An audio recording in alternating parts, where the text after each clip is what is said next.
back in WCW, one day I showed up and there was a pay-per-view called Fall Brawl, and I had no match on it. And Terry Taylor was like, "Oh, you got a match, all right. Well, who's my match against? You're gonna wrestle a midget Goldberg." Chris Jericho versus Goldberg wasn't just a storyline. This was real-life pro wrestling. Picture this: a locker room full of wrestlers. Booker T is taping his wrists. Maven is lacing his boots. Hurricane Helms is scrolling through his phone. Kevin Nash sits in the corner, watching everything like he always does. Then Chris Jericho walks in. He's just finished his match. His hair is still wet from sweat. His heart is still pounding. Someone pulls him aside and whispers in his ear. Goldberg has been talking about him. Goldberg has been burying him. Goldberg has been sitting in this very room, watching Jericho wrestle on the monitor and tearing him apart. Jericho stops walking. His jaw tightens. He looks across the room and sees him. Bill Goldberg, 6'4", 285 pounds of pure muscle. The man who refused to wrestle him 5 years ago in WCW. The man who thought Jericho was beneath him. The man who is now sitting in his locker room, talking trash behind his back. Jericho walks straight toward him. The room goes quiet. Everyone knows something is about to happen. Jericho stops in front of Goldberg and says the words that will change everything. "If you have something to say it to my face." Goldberg stands up. He towers over Jericho, 60 pounds heavier, 4 inches taller, a former professional football player who spent years slamming running backs into the turf.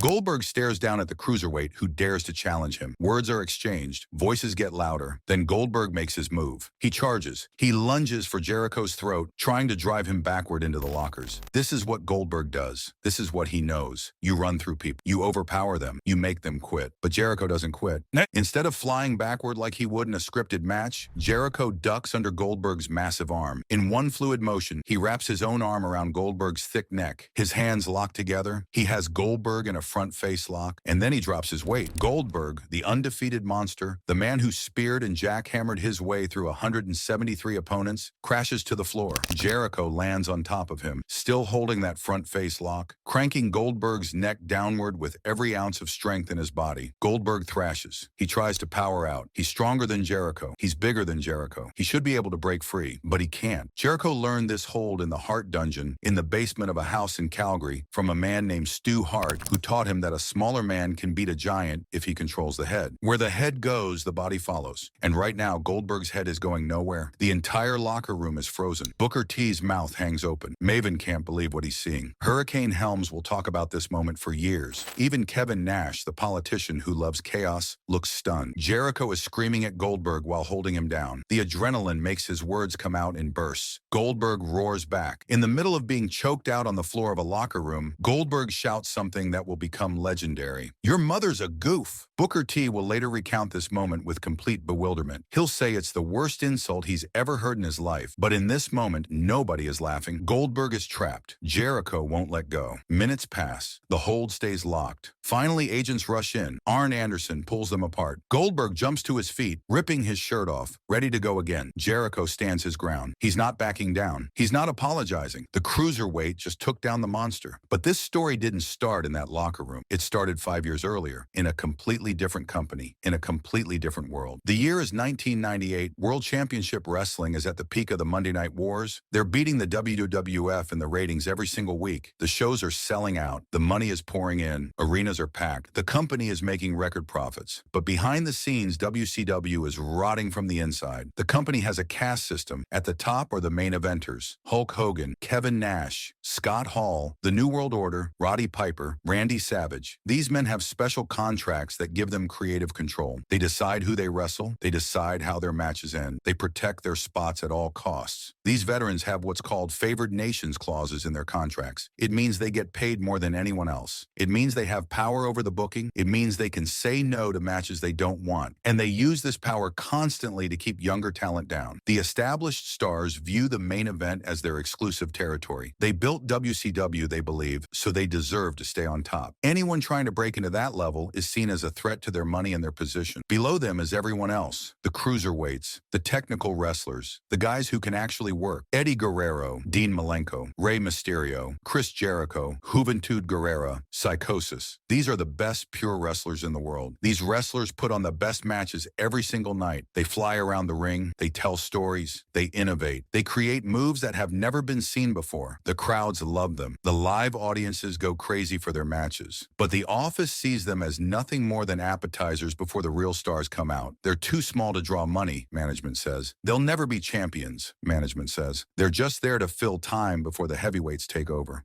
Eric Bischoff and the booking committee view the cruiserweights as flavor, nothing more. Entertainment between the important segments. The heavyweights make sure this perception stays in place because it protects their own positions at the top of the card. Chris Jericho is stuck in this system. He's reinvented himself from a boring good guy into a delusional, paranoid villain who thinks the whole world is against him. His character believes he's the victim of a vast conspiracy. He cuts promos claiming everyone is holding him back. He rants about how he deserves better. And the irony is, he's actually right. He's the most entertaining character on the show. His promos are gold, his matches are excellent, his character work is brilliant, but he can't break through to the main event. The glass ceiling is real, the politics won't allow it. Then he sees his opportunity. Bill Goldberg has just become the biggest star in wrestling, a former NFL nose tackle for the Atlanta Falcons. Goldberg trained at the WCW power plant for barely a year before getting pushed straight to the top. He had virtually no wrestling background before entering the power plant. The power plant is WCW's training facility in Atlanta. Unlike the Heart Dungeon in Calgary or the dojos in Japan, the power plant focuses on conditioning, aesthetics, and high-impact power moves. Not submission wrestling, not long-form storytelling, not the psychology of a match. His matches are simple. They last 2 minutes, maybe 3. Spear, jackhammer, pin. 173 wins in a row. Not a single loss. The streak builds and builds until Goldberg becomes an unstoppable force. The streak is manufactured. WCW protects Goldberg completely. He never wrestles long enough for anyone to see his limitations. He can't wrestle a 15-minute match. He doesn't know 50 different moves. He doesn't have the stamina for a long match. He doesn't understand ring psychology, but he doesn't need to. He looks like a superhero and destroys people in under 3 minutes. The visual is enough. The booking conceals everything he can't do, and it works. Goldberg becomes the biggest organic star WCW has produced in years. The fans believe he's unstoppable. They believe the streak is real. They believe nobody can beat him. By the summer of 1998, Goldberg is the WCW World Heavyweight Champion. He beat Hulk Hogan for the title on Monday Nitro in front of a massive crowd. The coronation is complete. Jericho sees the perfect angle. The paranoid cruiserweight versus the unstoppable monster. It's David and Goliath. It's the coward running his mouth until the giant finally catches him. It writes itself. The contrast between them is perfect for business. So Jericho starts a one-sided feud with Goldberg. He mocks Goldberg's entrance. Goldberg walks through the backstage area with off-duty police officers escorting him, looking intense and serious. His face is focused. His movements are deliberate. The security team parts the crowd. Smoke machines create atmosphere. It's designed to make him look like the most important person in the building, like a gladiator entering the arena. So Jericho recreates the entrance as a parody. He hires a security team led by a disheveled truck driver named Ralphus, whose shirt never stays tucked in and whose pants barely stay up. Ralphus becomes an instant cult favorite. His appearance is the complete opposite of Goldberg's professional security team. He looks like he just rolled out of bed. They wander through the arena corridors, lost and confused, yelling, "Hello, Cleveland!" like the band in the movie This Is Spinal Tap. In that film, the band gets lost backstage trying to find the stage. Jericho recreates this scene perfectly, getting lost in the bowels of the arena with his incompetent security team. The segment is hilarious. The bit is perfect. It highlights how delusional Jericho's character is. He thinks he's as important as Goldberg. He thinks he deserves the same treatment. He thinks he's a main eventer trapped in a cruiserweight's body, and the fans eat it up. The fans love it. They start bringing signs to the arena that say Greenberg. Jericho refuses to call Goldberg by his real name. He only calls him Greenberg. On the surface, it's a childish nickname, just changing one letter in his name. But to the boys in the back, it has a deeper meaning. Green means inexperienced. It means you make mistakes. It means you don't know what you're doing. It's insider terminology that the wrestlers use. Jericho is calling the World Heavyweight Champion green on national television. He's saying Goldberg is inexperienced and prone to errors, that he's not really a wrestler. In a business where respect for tenure is everything, this is a massive insult. You don't call the champion green. You don't question his legitimacy. And Jericho is doing it every single week on live television. Building heat, creating anticipation. The setup is perfect. The heel runs his mouth. The babyface gets fed up. They have a match. The heel gets squashed. The crowd goes home happy. Wrestling 101. Basic storytelling that always works. Except the match never happens. Goldberg refuses to wrestle Jericho. The reasons are complicated. First, Goldberg doesn't understand the business. He comes from football, where trash talk is personal, where insults are genuine. He thinks Jericho is genuinely insulting him instead of trying to make money. He believes wrestling Jericho, even to squash him, would hurt his credibility. He sees Jericho as a comedy act, not a serious opponent. Goldberg thinks that even beating Jericho would somehow diminish him, that acknowledging the feud would give Jericho legitimacy he doesn't deserve. It's backwards logic, but Goldberg is new to wrestling. He doesn't understand that the insult is supposed to build heat for a payoff. He doesn't understand that everyone wins when the payoff is big. Second, the veterans are in his ear. Hulk Hogan, Kevin Nash, Eric Bischoff. They tell Goldberg that Jericho is trying to use him. They convince Goldberg that saying no to the match is the right move. By keeping Jericho down, they keep the main event spotlight for themselves. They protect their territory. These whispers work. Goldberg is new to the business. He's insecure about his position. He didn't pay his dues like the other wrestlers. He didn't spend years traveling the roads, wrestling in empty armories, learning the craft in front of 50 people. He relies on the veterans to guide him, and they guide him straight into protecting their own positions. The inner circle convinces Goldberg that working with a cruiserweight would damage his monster image, that even squashing Jericho would somehow make him look weak, that giving Jericho any attention would elevate Jericho at Goldberg's expense. It's backwards logic, but Goldberg buys it. He's vulnerable to manipulation because he doesn't know any better. Nash, Hogan, and Bischoff tell him Jericho is just trying to rub off his fame, that Jericho doesn't deserve to share the ring with him, that Jericho is beneath him, and Goldberg listens. He refuses the match completely. WCW tries to salvage the situation. At Fall Brawl 1998, they advertised Jericho versus Goldberg. The anticipation is massive. Fans want to see the mouthy heel finally get destroyed. Months of build-up lead to this moment. The arena is buzzing, but when the match starts, it's not Goldberg. It's a midget wearing a Goldberg costume. Jericho wrestles the imposter and claims victory. He pins the fake Goldberg and celebrates like he's won the world championship. The fans are confused. They feel cheated. They paid money to see the real match. The angle dies a humiliating death. Goldberg eventually spears Jericho in a brief, unadvertised segment on Monday Nitro, but a real match never happens. No build-up, no payoff. The feud of the century ends with a whimper. All that heat, all that build-up, all those ticket sales wasted. Jericho leaves WCW in 1999, frustrated and angry. He tells people that the glass ceiling in WCW, the refusal of the main eventers to work with him, is why he's leaving. He's tired of being held down by politics, tired of being told he's not good enough. He signs with the WWF, and everything changes. By 2003, the world looks completely different. WCW is dead. Vince McMahon bought the company in 2001 for a fraction of what it was once worth. The Monday Night Wars are over. WWF won. The territories are unified. Chris Jericho is no longer a cruiserweight begging for a chance. He's the first ever undisputed champion in WWF history. He beat The Rock and Stone Cold Steve Austin on the same night to unify the WWF and WCW championships. He's a locker room leader. He's a trusted worker who can carry anyone to a good match. He's proven himself as a main eventer, a champion, and a professional who always delivers. Bill Goldberg enters this world as an outsider. He signs a massive one-year contract with WWE in March 2003, debuting the night after WrestleMania 19. The contract is worth over $1 million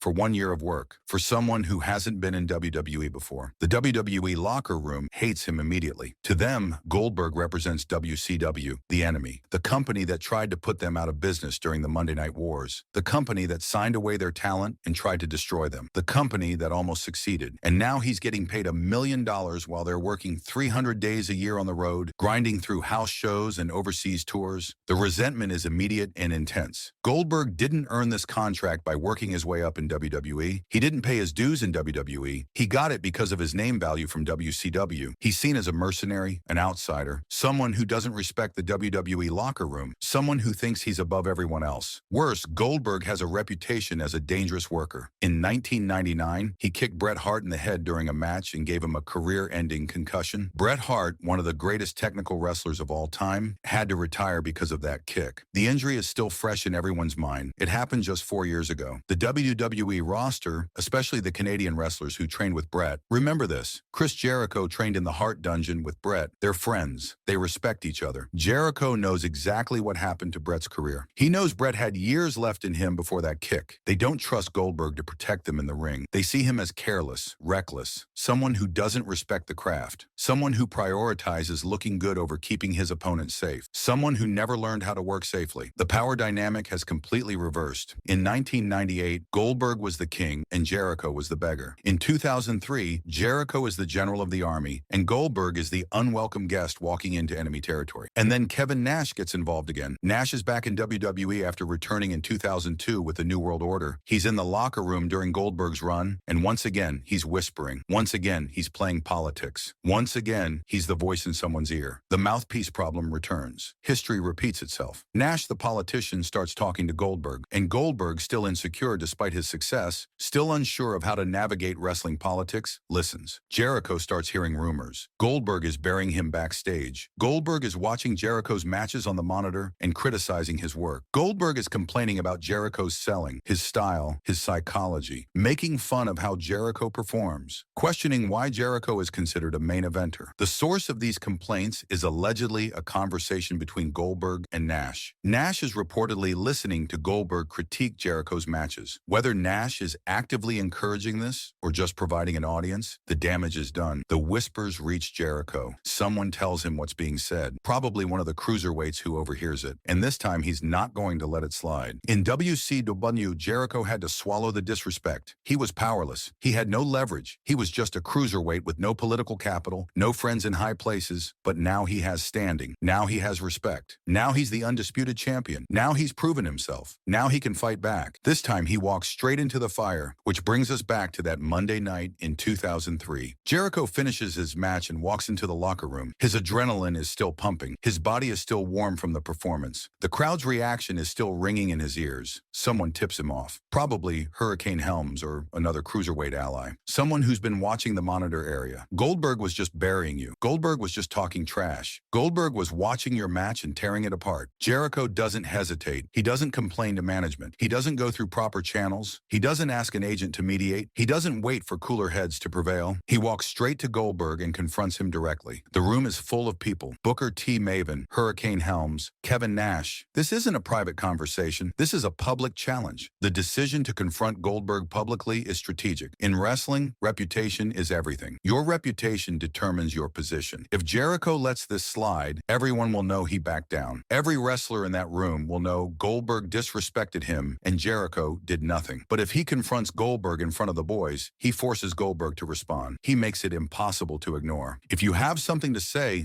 it to my face. The words hang in the air. The locker room goes silent. Conversations stop. Everyone turns to watch. Everyone knows what this means. This is a line being drawn. This is a challenge that demands a response. You can't walk away from this. Not in front of everyone. Goldberg tries to dismiss him. Maybe he denies it. Maybe he insults Jericho. Maybe he questions why a cruiserweight is talking to him like an equal. Maybe he tells Jericho to mind his own business. Whatever he says, it's not good enough. It's not an apology. It's not a denial. The tension explodes. Goldberg decides to settle this the way he always does, with physical intimidation. He's used to people backing down when he gets aggressive. He's used to his size solving problems. He stands up to his full height. He charges. He's 6'4", 285 pounds. He lunges for Jericho's throat, expecting to slam him into the wall and end this confrontation immediately. In Goldberg's mind, one show of force will put the cruiserweight in his place, will remind everyone who the real star is. But Jericho is ready. He's been ready for this moment since 1998. He ducks under Goldberg's arm and wraps his own arm around Goldberg's neck. He locks his hands together in a front face lock, and then he uses his body weight to drag Goldberg to the ground. The mechanics of the hold are beautiful. Jericho learned it from Stu Hart in Calgary. The Hart Dungeon taught legitimate submission wrestling, real holds that actually work in real fights. Stu Hart was famous for stretching people, for teaching them real holds that controlled the body. The front face lock controls the head. When you control the head, you control the body. Goldberg is bigger. Goldberg is stronger. But none of that matters when your head is cranked down to your chest and your opponent has leverage. Jericho squeezes with everything he has. Goldberg thrashes like a trapped animal. He tries to power out. He tries to stand up. He uses all his strength to break free. All 285 pounds of muscle. Every time Goldberg tries to rise, Jericho torques the neck and forces him back down. It's not pretty. It's not a choreographed wrestling match. It's a real fight, and Jericho is winning. The verbal exchange during the fight becomes legendary. Jericho is screaming at Goldberg, "Stop it! You're being a goof!" The insult is childish, but it comes from pure adrenaline. There's no script, no planning, just raw emotion pouring out. Goldberg, in the middle of being choked, screams back the worst comeback in fighting history. "Your mother's a goof!" Hurricane Helms and Booker T will tell this story for years. They'll appear on podcasts. They'll laugh about how absurd the insult was. Booker will say it's the worst thing he's ever heard someone say in a fight. The ridiculousness of the insult becomes part of the legend. It's so bad it's memorable. incredible. But in the moment, nobody is laughing. The entire locker room is watching the unbeatable monster get dominated by the cruiserweight. Jericho holds the lock for minutes, not seconds. Minutes. Witnesses will later say it felt like an eternity. He refuses to let go until he's sure Goldberg is done. His arms burn, his shoulders scream. The lactic acid builds in his muscles. His grip starts to weaken, but he doesn't release. This is about more than a fight. This is about 5 years of disrespect. This is about being told he wasn't good enough. This is about being refused a match because he was too small. This is about proving a point. This is about proving that size doesn't matter when you actually know what you're doing. Finally, the agents intervene. Arn Anderson, a respected tough guy himself, separates them. Anderson has to physically pull Jericho off of Goldberg. Jericho's grip is so tight it takes effort. Goldberg jumps to his feet the second he's free, furious, ripping his shirt off. He wants to go again. He's humiliated in front of everyone. His face is red. Jericho stands there calm, ready if Goldberg charges again. But the fight is over, and the verdict is clear. Jericho won. The reaction in the locker room is immediate. In the tribal culture of professional wrestling, respect is earned by standing your ground. Jericho just stood his ground against the biggest, baddest guy in the room. And he didn't just survive. He controlled the fight. He took the monster down and held him there. The cruiserweight dominated the heavyweight. Goldberg's aura is shattered. For 5 years, he was protected by booking. He was the unstoppable force, the undefeated streak, the monster who destroyed everyone. But this wasn't a scripted match. This was a real fight, and the cruiserweight dominated him. Everyone saw it. Everyone knows. The WWE roster sides with Jericho completely. He's one of them. He's been grinding for years. He's paid his dues. He's earned his spot. Goldberg is the outsider with the big contract who just got embarrassed in front of everyone. The $1 million man just got choked out by the workhorse. But here's where the story gets interesting. Despite the fight, Jericho and Goldberg still have to wrestle each other. They're scheduled for a match at Bad Blood 2003, just weeks after the locker room brawl. The pay-per-view is on June 15th. There's legitimate concern backstage that they might shoot on each other in the ring, that they might turn the match into another real fight on live television in front of thousands of fans. Management is worried. Vince McMahon is worried. The agents are worried. What if they start actually fighting in the ring? What if Goldberg tries to hurt Jericho for real? What if Jericho refuses to do the job? What if this turns into a disaster on pay-per-view? But they don't. They walk to the ring and they do their jobs. The match is professional. It's stiff, meaning the hits are harder than usual, but it's not a brawl. Both men are clearly working heavy, but they're not trying to hurt each other. They're professionals. Jericho targets Goldberg's neck and shoulder, a callback to the front face lock. The story makes sense. Goldberg overpowers him with raw strength, selling the size difference. The monster versus the technician. Both men work snug. The chops echo through the arena. The Irish whips slam bodies into turnbuckles with extra force. You can see the tension in every move. The fans can feel something is different about this match. There's an edge to it, but Jericho and Goldberg protect each other. They tell a story. The technician trying to dismantle the larger man. The monster overpowering the smaller wrestler. The key spot comes when Goldberg spears Jericho through the barricade. It's a high-risk move that requires complete trust between both men. Jericho has to believe Goldberg won't hurt him. Goldberg has to position it perfectly. The barricade has to break at the right point. If either man wanted revenge, this would be the moment. This would be the spot where you could legitimately hurt someone and make it look like an accident. But they execute it flawlessly. Goldberg protects Jericho. Jericho sells it like death. The spot looks devastating, but both men are safe. The crowd goes crazy. The match ends with Goldberg hitting the spear and the jackhammer. Jericho takes the loss. He does the job. He makes Goldberg look like a monster, even after choking him out backstage. This is the ultimate show of professionalism. This is what separates the good workers from everyone else. This is the wrestling business. You can fight backstage. You can settle your issues. You can have real beef. But when the bell rings, you do what's best for the show. You put your ego aside and you perform. You make your opponent look good because that's the job. That's what you're paid to do. Reviewers note that while the match isn't a technical masterpiece, it has a raw intensity that's lacking in other bouts on the card. There's real emotion behind every strike, real tension in every lockup. The fans can feel it. They don't know about the backstage fight, but they can sense something is different. Something is real about this match. Later that night, Jericho sends a text message to Vince McMahon. He's worried he might be in trouble for fighting the company's new top star, for potentially ruining a pay-per-view match. The text is simple and direct. I got into a fight with Goldberg. Vince's response is classic McMahon. I can't believe you beat up Goldberg. You really need to text me stuff like that. Vince isn't mad. If anything, he's impressed. He's amused. He respects toughness. He respects guys who stand their ground. In Vince's world, Jericho just proved he's not just a good worker. He's a tough guy. He's someone who won't be pushed around. Jericho's stock just went up in the boss's eyes. Vince McMahon has always valued toughness. He grew up around tough guys. He respects people who fight back. The fact that Jericho physically dominated Goldberg doesn't hurt Goldberg in Vince's eyes either. It's just proof that both guys are real, that both guys have fire. The story could have ended there. Two guys fight, they wrestle, they move on with their careers. Goldberg finishes his year and leaves. Jericho keeps being Jericho. The industry moves forward. But that's not what happened. Over the next decade, Jericho and Goldberg went their separate ways. Goldberg left WWE in 2004 on bad terms. He felt disrespected by the booking. He felt like WWE never truly valued him the way WCW did. He felt like they brought him in just to prove WWE was better than WCW, to humiliate him and his legacy. He wouldn't return until 2016 for a redemption run. Jericho kept wrestling, evolving, reinventing himself every few years, becoming one of the most decorated champions in history. Time passed, wounds healed, perspectives changed. Both men matured. They gained wisdom that only comes with age and distance. Eventually, Goldberg appeared as a guest on Jericho's podcast, Talk is Jericho. The conversation was honest, vulnerable, real. Two veterans talking about their past without the protective armor of ego, without the need to save face. Just two men reflecting on what happened. Goldberg apologized. Not a half apology, not a political apology, not a PR statement, a real one from the heart. He admitted he was young and insecure in WCW. He admitted he listened to the wrong people. Hogan, Nash, Bischoff. They filled his head with bad advice about protecting his spot, about not working with certain people, and he followed it because he didn't know any better. He was a football player trying to navigate a business he didn't understand, a world with different rules, and the veterans took advantage of his ignorance. They used him to protect themselves. I will apologize to the end of my days for that, Goldberg said. His voice carried genuine regret, real remorse. He acknowledged that Jericho had always defended him over the years, even after everything that happened, even after the fight, even after the disrespect, even when Goldberg didn't deserve it. To know that we've been through what we went through and this dude would go to bat for me, that just shows what a good freaking dude he is. Jericho apologized too. He admitted he was terrified during the fight. In his book, Undisputed, he wrote that the front face lock was dumb luck. He wrote that if they fought 99 more times, Goldberg would probably win 99 times. He never claimed to be a better fighter. He was honest about what happened. He just refused to be a victim on that specific night. He got lucky. He reacted on instinct, and the instinct from the heart dungeon saved him. But that one time mattered, because that one time proved that Jericho wasn't going to be bullied. That one time showed that size doesn't always win. That one time demonstrated what the heart dungeon could do against the power plant. The skills Stu Hart taught beat the muscles WCW built. Leverage beat strength, technique beat power, knowledge beat athleticism, training beat genetics, experience beat potential. The Jericho versus Goldberg story is more than just a backstage fight. It's a lesson about the wrestling business itself. It's a lesson about respect. It's a lesson about standing up for yourself, about refusing to accept disrespect. In 1998, the political game won. The veterans whispered in Goldberg's ear. They convinced him not to work with Jericho. They told him it would hurt his image. They protected their spots. They kept the cruiserweights down where they belong, and Jericho got buried. The glass ceiling held firm. The system worked exactly as designed. In 2003, the game changed. Jericho bypassed the politics completely. He didn't go to management. He didn't complain to the bookers. He didn't play the backstage game. He didn't ask for a meeting. He didn't send messages through intermediaries. He walked straight to Goldberg and demanded respect face to face. The front face lock changed everything. It proved that the caste system was built on lies. It proved that the cruiserweights weren't inferior. It proved that skill matters more than size. It proved that the guys who paid their dues, who learned the craft, who studied the holds, who trained properly, could beat the guys who just looked the part. After the fight, Goldberg lost his mystique in that locker room. The boys saw him as human. The monster was just a man who got manipulated by the wrong people and didn't know how to handle a real confrontation. Someone who relied on his size and never learned actual fighting. Someone whose aura was manufactured by booking. But Jericho gained something more valuable than a victory. He gained respect, not just from the boys in the back, but from Goldberg himself. Real, lasting respect that would eventually turn into friendship. Because when you stand up to someone and they realize you won't back down, something shifts. The animosity turns into understanding. The conflict becomes mutual respect. The enemy becomes eventually a friend. The fight creates a bond that performance never could. Years later, Goldberg and Jericho became genuine friends. They buried the hatchet completely. They moved past the bitterness of WCW and the chaos of WWE. They realized that the fight, as brutal and embarrassing as it was for both of them, forced them to see each other as equals, as peers, as men who refused to quit. The scripted matches never did that. The promos never did that. The storylines never did that. All the television television time in the world couldn't create what that front face lock created in those few minutes on the locker room floor. It forced Goldberg to confront the fact that he had been wrong, that he had been manipulated by veterans who cared more about their own positions than what was good for business, that he had dismissed someone who deserved respect, that he had refused to work with someone who could have made him better, that he had let politics destroy a potential money-making feud. And it forced Jericho to prove, once and for all, that he belonged at the top of the card, that he wasn't just a cruiserweight, that he wasn't just a comedy act, that he wasn't someone who could be pushed around, that he was a legitimate tough guy who could handle himself in any situation, that the Heart Dungeon training was real. In wrestling, everyone loves a big man. The giants get the pushes, the monsters get the titles, the guys who look like superheroes get the million-dollar contracts, the bodybuilders get the opportunities. Size creates opportunities that skill sometimes doesn't. But respect, that's earned differently. Respect comes from standing your ground when someone tries to intimidate you. Respect comes from refusing to let someone bury you without consequence. Respect comes from walking into a room full of wrestlers, looking the biggest guy in the eye, and saying the 5 words that change everything. Say it to my face. Chris Jericho earned his respect in that locker room in 2003. Not by being the biggest, not by being the strongest, not by having the best contract or the biggest push, but by refusing to be a victim, by refusing to back down, by refusing to let history repeat itself, by standing up when it mattered most. He took the monster down. He held him there in front of everyone. He made his point in the most direct way possible. He proved that the cruiserweight could beat the heavyweight when it mattered, when it was real, when the cameras were off and the fight was legitimate. And when the fight was over, nobody in that locker room ever questioned Chris Jericho again. The cruiserweight who wasn't supposed to matter had just choked out the million-dollar monster in front of everyone who mattered. In front of Booker T, in front of Maven, in front of Hurricane Helms, in front of Kevin Nash, the man who started it all with his whispers and his politics. Real fighting exposes the truth, and the truth that night was simple and undeniable. Size only matters until someone who knows what they're doing wraps their arm around your neck and refuses to let go. Even if it means choking out a monster in front of the whole locker room, even if it means standing up to someone 60 pounds heavier and 4 inches taller, even if it means risking everything to prove you won't be disrespected anymore, even if it means earning your respect the hard way, one chokehold at a time.